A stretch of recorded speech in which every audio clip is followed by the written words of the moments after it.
బైబిల్లో యోసేపు జీవిత చరిత్ర అత్యంత ఆసక్తికరమైనది మరియు స్ఫూర్తిదాయకమైనది. ఇది ఆదికాండము 37 నుండి 50 అధ్యాయాలలో వివరించబడింది. కుళ్ళు, కుతంత్రాలు, బానిసత్వం, అన్యాయమైన జైలు శిక్ష నుండి ఈజిప్టు దేశానికి ప్రధానమంత్రి అయ్యే వరకు అతని జీవిత ప్రయాణం సాగింది.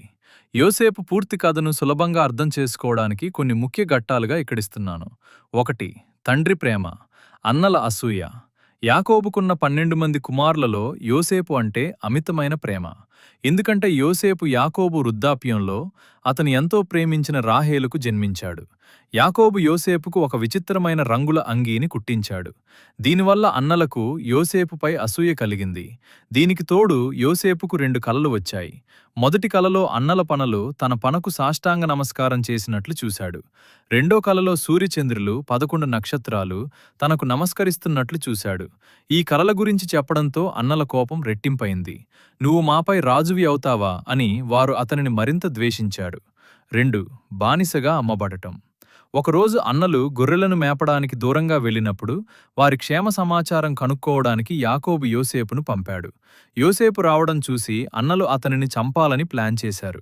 కాని పెద్దన్న రూబేను వద్దు అని వారించి ఒక ఎండిపోయిన బావిలో తరువాత రూబేన్ అక్కడ లేని సమయంలో మిగతా అన్నలు ఐగుప్తుకు వెళ్తున్న ఇష్మాయేలీల వర్తకులకు 20 వెండి నాణేలకు యోసేపును అమ్మేశారు.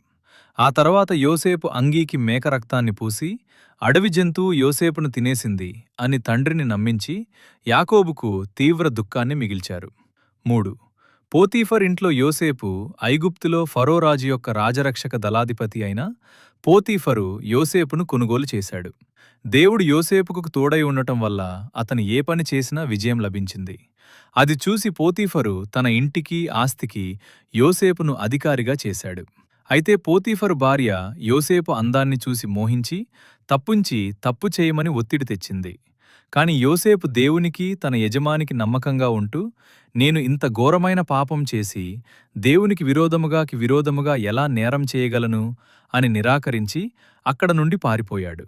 దీనితో కోపగించుకున్న ఆమె యోసేపు తనపై అత్యాచారానికి ప్రయత్నించాడని అబద్ధపు సాక్ష్యం చెప్పింది. ఫలితంగా యోసేపు జైలు పాలయ్యాడు. 4.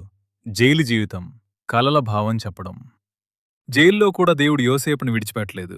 జైలు అధికారికి యోసేపుపై దయ కలిగి ఖైదీలందర్నీ చూసుకునే బాధ్యతను అతనికే అప్పగించాడు. కొన్నాళ్ల తర్వాత ఫరో రాజుపై తప్పు చేసిన పానదాయకుడు, రొట్టెలవాడు అదే జైలుకు వచ్చారు.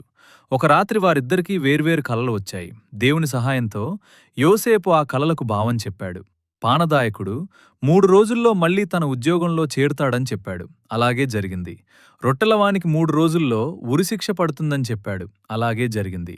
తనకు సహాయం చేయమని యోసేపు పానదాయకుడిని కోరాడు. కాని అతను బయటికి వెళ్ళాక యోసేపును మర్చిపోయాడు. నేను ఈ వీడియోని ఇక్కడితో ఆపాలనుకుంటున్నాను. రేపు మనం ఈ వీడియోని కంటిన్యూ చేద్దాం పార్ట్ 2 అని కామెంట్ బాక్స్లో రాయండి.